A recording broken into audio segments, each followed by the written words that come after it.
आज हम बात करेंगे एक ऐसे आदमी के बारे में जो आजकल के बिलियनियर्स जैसे Elon Musk, Jeff Bezos, Bill Gates से भी ज़्यादा अमीर इंसान थे। एक ऐसे राजा की बात करेंगे जो जिस शहर से गुजरते थे उस शहर को अमीर बना देते थे। इस दुनिया के सबसे अमीर इंसान का नाम था मंसा मूसा।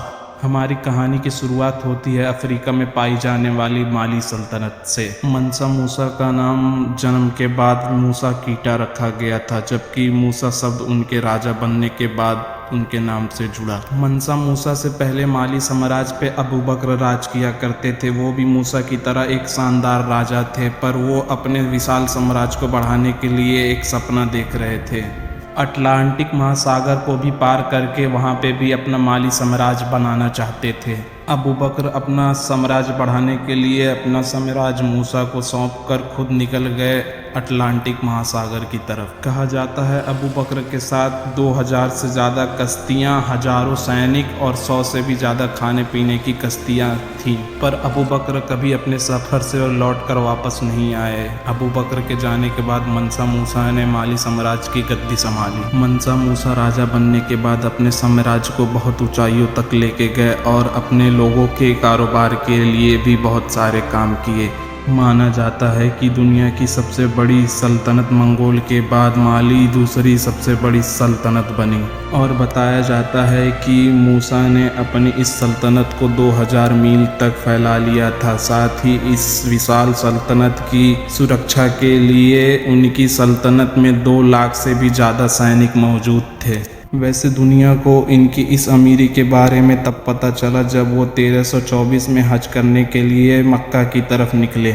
मंसा मूसा एक मुसलमान थे और एक आम आदमी की तरह वो भी हज करने की इच्छा रखते थे, और उनके हज करने के लिए निकलने की वजह से दुनिया को पता चला कि अफ्रीका का रहने वाला ये राजा दुनिया का सबसे अमीर राजा है, क्योंकि मूसा अपने सफ़र पर हजारों सैनिक, नौकर चाकर, ऊंट, घोड़े जैसे जानवर लेके निकले थे। इस सफ़र में जो लोग सबसे आगे चल रहे थे वो महंगे रेशम के कपड़े और अपने हाथों में सोने की छड़ियाँ लेके चल रहे थे। इस सफ़र में 80 ऊंट ऐसे थे जिनके पीठ पर सोने के दस्ते लादे गए थे। दरअसल मूसा ये सोना इसलिए सफ़र में लेके चल रहे थे कि रास्ते में जितने भी गरीब मिलेंगे उन सब में ये सोना बांटते चलेंगे। मूसा अपने सफ़र में गरीब और ज़रूरतमंद लोगों को सोना बांटते चल रहे थे, जिनसे लोगों में पता चला कि मूसा एक अमीर और रईस इंसान है। मक्का का ये सफ़र सहारा रेगिस्तान को पार करते हुए मिस्र की राजधानी काहिरा में पहुंचा तो वहाँ के गरीबों लोगों को देखकर मानो सोने की बारिश ही कर दी। काहिरा के लोग ये सब देखकर हैरान हो गए, क्योंकि वहाँ के लोग एक साथ इतनी सारी दौलत कभी नहीं देखी थी। मूसा के इस दान की वजह से काहिरा के लोग रातों रात इतने अमीर हो गए कि जिस वजह से वहाँ पे महंगाई हद से ज़्यादा बढ़ गई। बताया जाता है कि मंसा मूसा इस शहर के अंदर 3 महीने से ज़्यादा रुके थे। बताया जाता है जब वहाँ के राजा से मंसा मूसा पहली बार मिले थे तो 50,000 सोने के सिक्के भेंट किए थे, और इस दान की वजह से मिस्र की गोल्ड करेंसी 20% नीचे आ गई थी, और इस कीमत को वापस अपने स्तर तक आने में 12 साल का समय लग गया था। यानी कि मूसा के इस दान का असर काहिरा के अंदर 12 साल तक रहा था, और मिस्र में बहुत लंबे अरसे तक मूसा के इस दान के किस्से को सुनाया जाता रहा, और फिर वहाँ से पूरे दुनिया में फैल गया,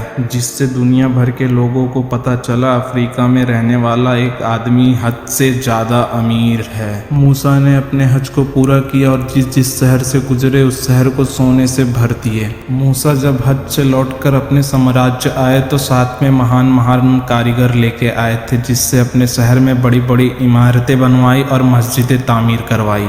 माली साम्राज्य पर लगभग 25 साल राज करने के बाद मूसा की मृत्यु हो गई, और बताया जाता है मूसा के मरने के बाद माली साम्राज्य में उनकी आने वाली पीढ़ी माली साम्राज्य को नहीं संभाल सकी। उन दिनों माली के अंदर एक गृह युद्ध छिड़ गया था जो बहुत ही लंबे समय तक चलता रहा। फिर उसके बाद कुछ बाहरी ताकतों ने भी माली पर हमला किया और इस तरह ये साम्राज्य खत्म हो गया।